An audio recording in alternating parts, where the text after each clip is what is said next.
भारी मशीनों की एकदम बाहरी कर देने वाली गड़गड़ाहट। हाँ, और वो सिनेमैटिक स्लो मोशन में उड़ती हुई हजारों चिंगारियां, मतलब क्या विजुअल था वो। बिल्कुल। और पूरी फैक्ट्री में एक ऐसी ड्रामेटिक लाइटिंग फैली हुई है जो गहरे अंधेरे और चमकते हुए लावे के बीच एक कमाल का कॉन्ट्रास्ट पैदा कर रही है। सही कहा, किसी साइंस फिक्शन फिल्म का क्लाइमैक्स लग रहा था वो। एकदम।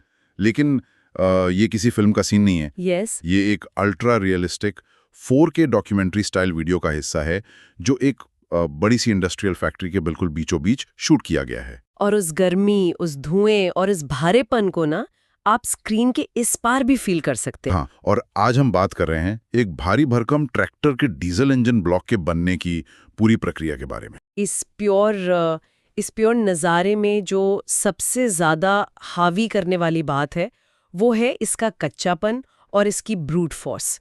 देखिए, ये महज लोहे को पिघलाने का काम नहीं है। राइट। एक इंजन ब्लॉक वो बुनियादी ढांचा है, यानी वो स्केलेटन और हार्ट दोनों है जिस पर पूरी की पूरी भारी मशीनरी का अस्तित्व टिका होता है। मतलब अगर इस ढांचे में हाँ, अगर इसमें 1 मिलीमीटर के 1000वें हिस्से जितनी भी गलती हुई या ये कमजोर निकला ना, तो वो विशाल ट्रैक्टर खेत में किसी काम का नहीं रहेगा। बाप रे। और आज के इस डीप डाइव का हमारा मिशन भी ठीक है ही है। हमारे पास जो सोर्स मटेरियल है आज, the engine block manufacturing master class, उसके जरिए हम इस 8 कदम की पूरी प्रोसेस को डीकोड करने वाले हैं। और ये सफर सच में बहुत दिलचस्प होने वाला है। बिल्कुल। कंप्यूटर स्क्रीन पर खींची गई कुछ लाइन से शुरू होकर 1500 डिग्री सेल्सियस के खौलते लावे और फिर एकदम माइक्रो प्रिसिशन वाली मशीनों तक का सफर। हम समझेंगे कि आखिर इतनी क्रूर फिजिकल ताकत और ऐसी बारीक सटीकता दोनों एक साथ कैसे काम करती हैं। यहाँ सबसे हैरान करने वाली बात यह है कि आधुनिक इंजीनियरिंग की ये पूरी प्रोसेस विरोधाभासों से भरी हुई है। विरोधाभास मतलब कैसे? एक तरफ तो हमारे पास दुनिया के सबसे एडवांस्ड कंप्यूटर सॉफ्टवेयर्स हैं और दूसरी तरफ वही हजारों साल पुरानी आग और रेत की बेसिक टेक्निक। ओ अच्छा, वो पुराने तरीके और नई टेक का कॉम्बिनेशन। हाँ, ये सिर्फ मशीनरी नहीं है, ये थर्मोडायनामिक्स, मेटलर्जी और प्योर फिजिक्स का एक ऐसा खेल है जहां गलती की कोई गुंजाइश ही नहीं होती। चलिए इसको थोड़ा डिटेल में समझते हैं। इस पूरी प्रोसेस की शुरुआत उस फैक्ट्री की उस कलकोथरी जैसी भट्टी में नहीं होती। नहीं, बिल्कुल नहीं। बल्कि एक बेहद शांत एसी वाले कमरे में होती है। वहां जहां मैकेनिकल इंजीनियरिंग का डिजिटल डोमेन होता है। इंजीनियर लोग 3D मॉडलिंग सॉफ्टवेयर पर उस इंजन ब्लॉक का एक बहुत ही कॉम्प्लेक्स सा डिजाइन तैयार करते हैं। हाँ, एकदम परफेक्ट वर्चुअल एनवायरनमेंट में। वही तो। वो डिसाइड करते हैं कि पिस्टन के लिए जो सिलेंडर होंगे उनका साइज क्या होगा, अंदर नट बोल्ट कसने के लिए होल्स कहाँ होंगे। और सबसे इम्पोर्टेंट चीज, हाँ, इंजन को भयानक गर्मी से फटने से बचाने के लिए जो कूलेंट या ऑयल के गुजरने के रास्ते होते हैं, जिन्हें कूलिंग पैसेज कहते हैं, वो कहाँ बनेंगे। एग्जैक्टली। और ये सब कुछ डिजिटल दुनिया में जीरो ग्रेविटी और जीरो फ्रिक्शन के बीच एकदम परफेक्शन के साथ सेट किया जाता है। पर ये डिजिटल परफेक्शन असल में एक सिमुलेशन होता है।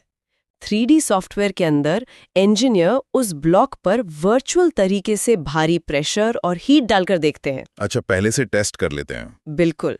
वो ये इंश्योर करते हैं कि जब असली इंजन स्टार्ट होगा और उसके अंदर लगातार धमाके होंगे तो वो लोहे का ढांचा उस शॉकवेव को हैंडल कर सके। राइट। कंप्यूटर खुद बता देता है कि ब्लॉक का कौन सा कोना कमजोर है और कहाँ ज्यादा मेटल की जरूरत है। लेकिन देखिए, यहाँ से कहानी एक ऐसा ट्विस्ट लेती है जो सच में दिमाग को चकरा देता है। क्या ट्विस्ट? एक तरफ हमारे पास लाखों डॉलर का सुपर कंप्यूटर और 3D डिजाइन है ना? और जैसे ही ये डिजाइन फिजिकल दुनिया में कदम रखता है, हम सीधे पहुंच जाते हैं रेत के ढेर पर। हाँ, ये एकदम। मतलब उस हाईटेक डिजिटल ब्लूप्रिंट को रियलिटी में बदलने के लिए सबसे पहले जो मोल्ड या सांचा बनाया जाता है वो साधारण रेत का होता है। सही कहा। ये तो कुछ ऐसा ही हुआ जैसे किसी ने क्वांटम फिजिक्स की एक बेहद कॉम्प्लेक्स थ्योरी लिखी हो और उसे प्रूफ करने के लिए वो जमीन पर बैठकर मिट्टी के खिलौने बनाने लग जाए। इतने एडवांस्ड काम के लिए अचानक से रेत का इस्तेमाल क्यों? ये एक बहुत ही आम धारणा है कि हाईटेक इंजीनियरिंग में सब कुछ टाइटेनियम या कार्बन फाइबर का होना चाहिए, लेकिन रेत, या थोड़ा और टेक्निकली कहूँ तो सिलिका सैंड, इस पूरी प्रोसेस का सबसे बड़ा अनसंग हीरो है। Unsung hero? वो कैसे? इसकी वजह इसकी एक नेचुरल क्वालिटी है जिसे रिफ्रैक्टरी प्रॉपर्टी कहते हैं। सोचिए, जब हम किसी सांचे में 1500 डिग्री सेल्सियस पर उबलता हुआ लोहा डालेंगे, तो अगर वो सांचा किसी आम मेटल का हुआ तो वो सांचा खुद ही पिघल जाएगा? एकदम सही। और अगर वो सांचा कंक्रीट का हुआ तो गर्मी से चटक कर टूट जाएगा। लेकिन रेत के कण इतनी भयानक गर्मी को बिना अपना आकार खोए इजीली बर्दाश्त कर सकते हैं। वाओ! और मुझे लगता है एक और भी बड़ा रीजन है इसका। क्या? उस मास्टर क्लास वीडियो में कोर बनाने की बात की गई है। अगर हमें इंजन ब्लॉक के अंदर वो कूलिंग पैसेजेस बनाने हैं, यानी अंदर से लोहे को खोखला रखना है, तो हम ठोस लोहे के अंदर तो ड्रिल करके सुरंग नहीं खोद सकते ना? बिल्कुल नहीं। तो क्या वो लोग रेत से वहां एक आकार बनाते हैं जहां लोहा नहीं होना चाहिए? हाँ, ये इंजीनियरिंग की रिवर्स थिंकिंग का एक बहुत ही शानदार एग्जाम्पल है। जो कोर होते हैं वो असल में रेत के बने हुए ठोस टुकड़े होते हैं। अच्छा। उन्हें सांचे के बिल्कुल बीच में लटका दिया जाता है। जब पिघला हुआ लावा उस सांचे में भरता है तो वो इन रेत के कोर्स के चारों तरफ से बहकर निकल जाता है। वेट, और जब लोहा ठंडा होता है तो? जब लोहा ठंडा होकर सॉलिड बन जाता है तो अंदर फंसी हुई इस रेत को बहुत आसानी से तोड़कर बाहर निकाला जा सकता है, जिससे लोहे के अंदर खाली नसें या पैसेजेस बन जाते हैं।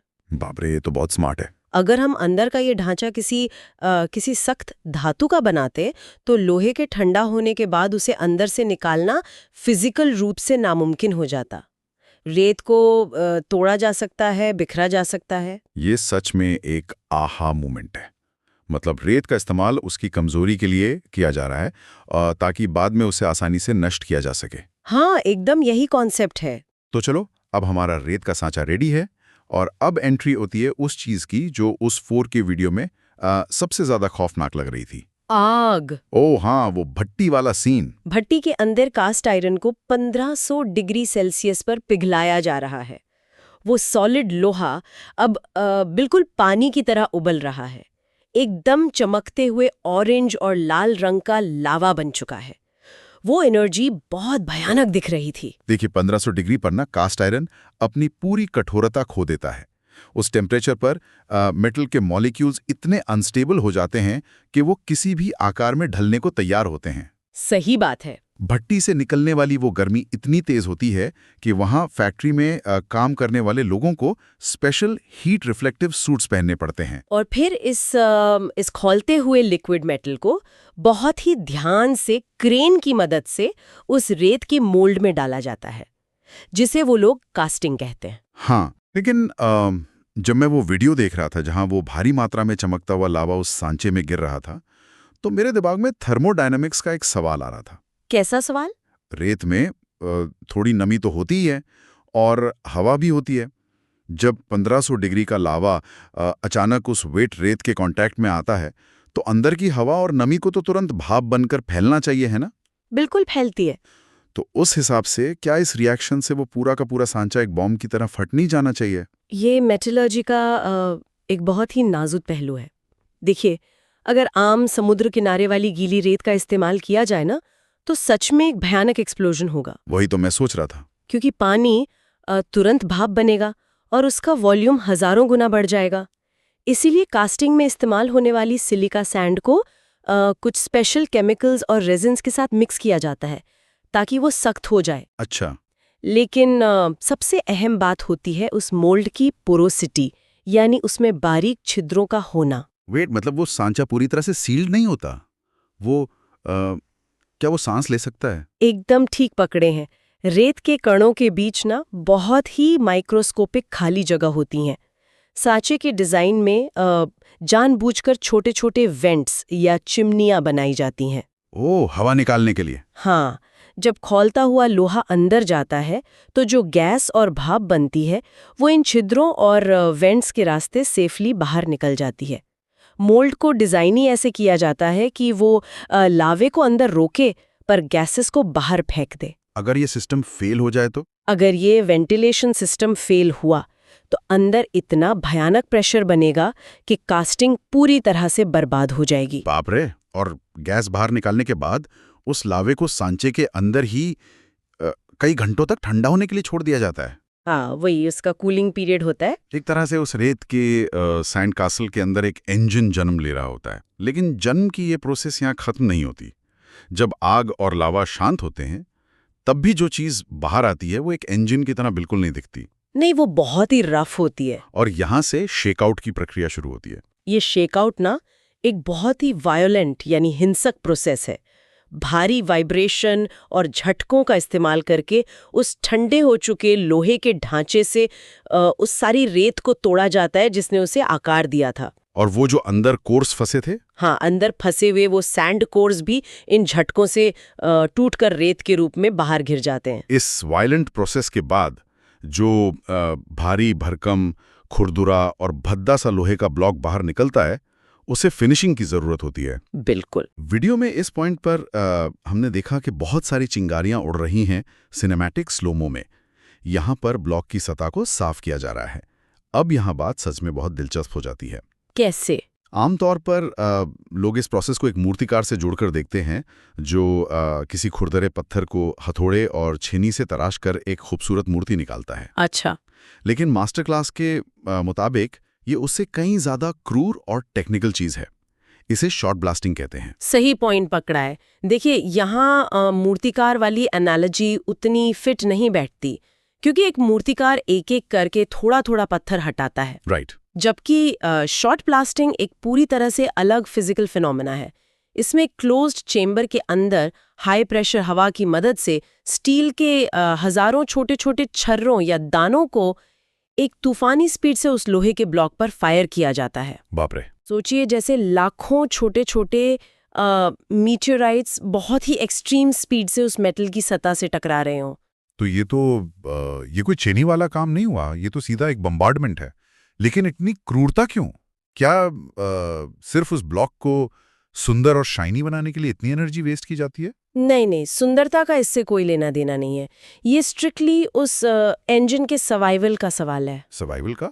कैसे? देखिए, कास्टिंग के बाद ब्लॉक की सतह पर रेत के कण चिपक जाते हैं और कई जगहों पर फ्लैश यानी लोहे की पतली एक्स्ट्रा लेयर्स बन जाती हैं। हाँ, वो अजीब से पार्ट्स। इंजन एक ऐसा सिस्टम है जहां पिस्टन हर मिनट हजारों बार ऊपर नीचे होता है और अंदर ऑयल बहुत ही एक्सट्रीम प्रेशर से घूमता है। ओह, अब मैं समझ रहा हूँ। आप सोचिए, अगर ऑयल पैसेज के अंदर रेत का एक छोटा सा कण या लोहे का एक बारीक सा छिलका भी छूट गया और वो बहते हुए ऑयल के साथ किसी मूविंग पार्ट के बीच में आ गया, तो क्या होगा? वो तो एक माइक्रोस्कोपिक बुलेट की तरह काम करेगा। इतनी तेज स्पीड में वो छोटा सा डस्ट पार्टिकल या लोहा पिस्टन और सिलेंडर की दीवारों को अंदर से छील देगा, स्क्रैच कर देगा। एग्जैक्टली। और पूरा का पूरा इंजन शायद कुछ ही घंटों में तबाह हो जाएगा। बिल्कुल यही होता है। इसीलिए शॉर्ट ब्लास्टिंग और ग्राइंडिंग की ये प्रोसेस इंश्योर करती है कि ब्लॉक का एक एक कोना बाहर से लेकर अंदर की सबसे गहरी नसों तक 100% साफ हो।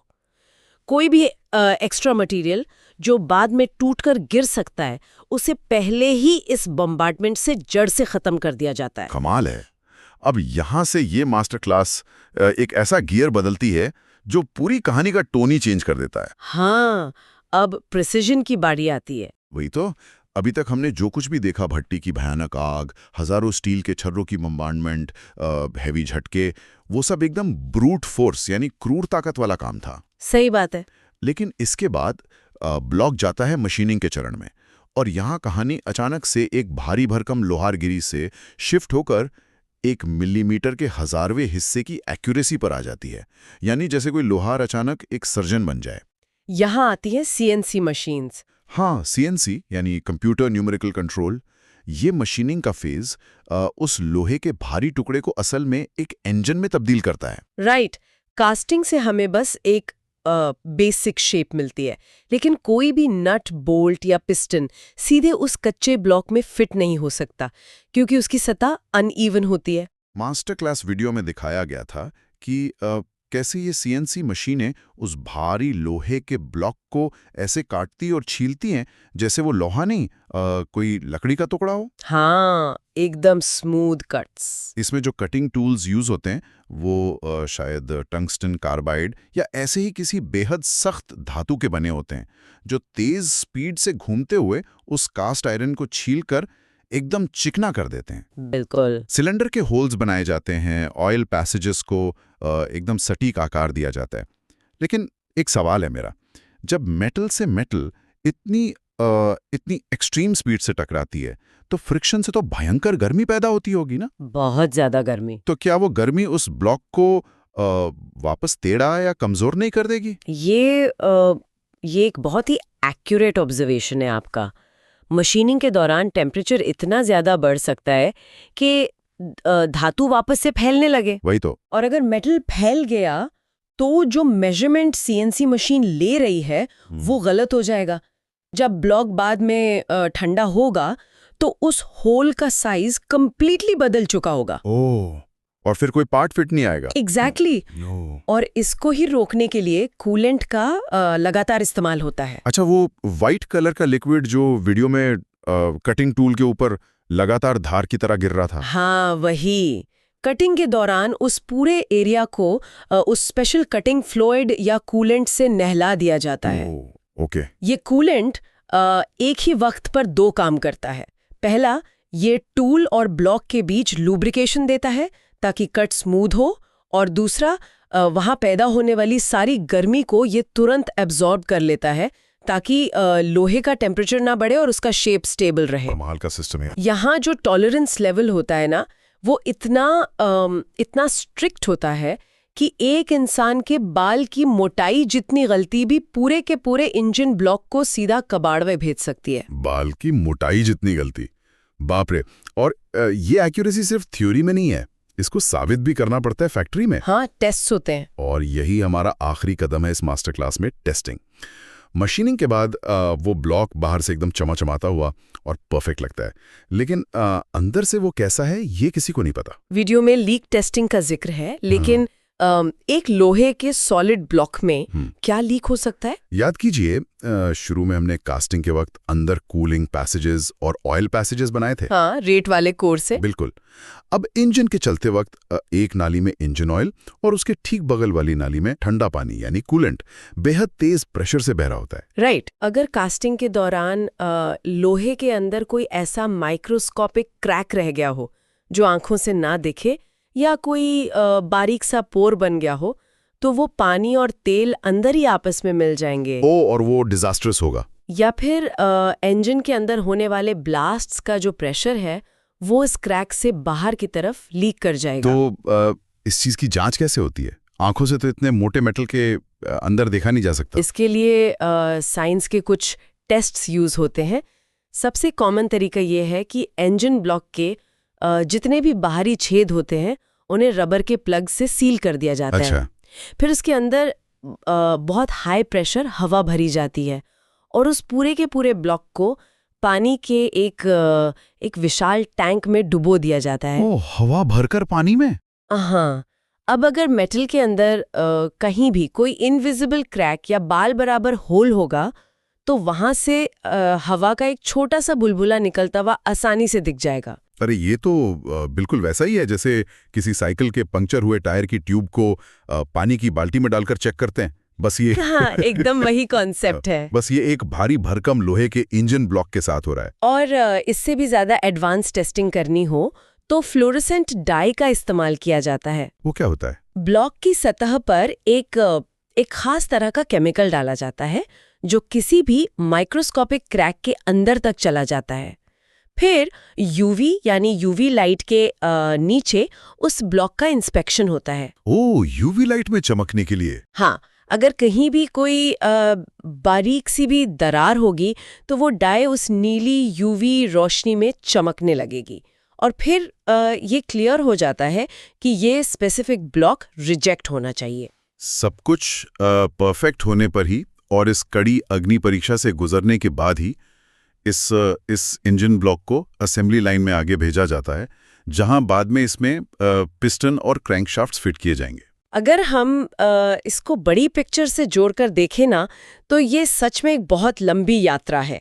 ये ब्लॉक उस ट्रैक्टर का वो दिल है जिससे अगले 20 या 30 सालों तक खेतों में कीचड़, धूल और भयंकर वेदर के बीच लगातार बिना थके काम करना है। बिल्कुल। इसके अंदर हर सेकंड दर्जनों धमाके होंगे। उन धमाकों की उस एक्सट्रीम एनर्जी को एक दिशा देना और खुद को फटने से बचाना, ये पूरी जिम्मेदारी इसी लोहे के ढांचे पर होती है। सच में इस पूरी प्रोसेस ने इंजीनियरिंग को देखने का मेरा नजरिया ही बदल दिया है। शुरुआत एकदम शांत कमरे में कंप्यूटर स्क्रीन पर बने 3D ब्लूप्रिंट से होती है। हाँ। फिर हमने देखा कि उस डिजिटल सपने को रेत के एक साधारण लेकिन बेहद साइंटिफिक सांचे में ढाला जाता है। हमने 1500 डिग्री सेल्सियस की भयानक भट्ठी में लोहे को लावे में बदलते देखा। फिर थर्मोडायनामिक्स के उस साइंस को समझा जिसने उस वेट रेत के बॉम्ब को फटने से रोका। सही कहा। उसके बाद शेकआउट के झटके, हजारों स्टील छर्रों की वो क्रूर बॉम्बार्डमेंट, और फिर CNC मशीनों की वो माइक्रोस्कोपिक नक्काशी, और एंड में UV लाइट और हवा के दबाव से उसकी टेस्टिंग। ये 8 कदम की प्रोसेस ना, ये साबित करती है कि साइंस और फिजिकल मेहनत जब एक साथ मिलती है तो किसी भी शेप को रियलिटी बनाया जा सकता है।